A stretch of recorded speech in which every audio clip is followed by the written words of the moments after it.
Hello అండి. పచ్చడి చూసారా? ఒక్కసారి గనక వేడి వేడి అన్నంలో ఈ పచ్చడి వేసుకొని తింటే నోటికి పట్టిన తుప్పంతా రాలిపోతుందండి. ఎందుకు చెప్తున్నానంటే ఈ సీజన్‌లో జరాలు, జలుబులతోటి నోరు అస్సలు బాగుండదు.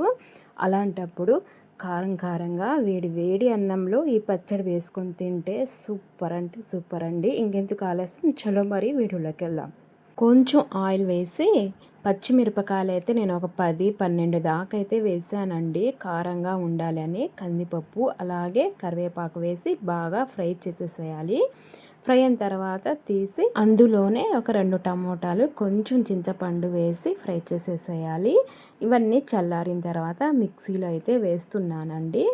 ఇలా ఎక్కువగా మెత్తగా కాకుండా కొంచెం బరకగా వేయాలి. చూసారు కదా, ఇలా అయితే వేయాలి. ఎందుకంటే అన్నంలోకి కలుపుకొని తినేటప్పుడు పలుకులు పలుకులుగా తగులుతుందండి. అప్పుడు టేస్ట్ చాలా బాగుంటుంది.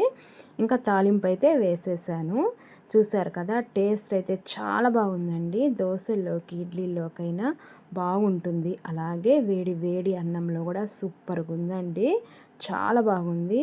అయితే నేను కొంచెం కారం ఎక్కువగా వేసానండి. మీకు తక్కువగా కావాలి అనుకుంటే పచ్చిమిర్చి కొంచెం తక్కువగా వేసుకోవచ్చు. అప్పుడప్పుడు నోటికి కారంగా తినాలనిపిస్తుందండి, నోరు బాగలేనప్పుడు. ఇలా ఒకసారి ట్రై చేసి చూడండి, టేస్ట్ బాగుంటుంది. ఇంతకీ మీకు పచ్చడిలో ఏ పచ్చడి అంటే ఇష్టమో కామెంట్ చేయండి.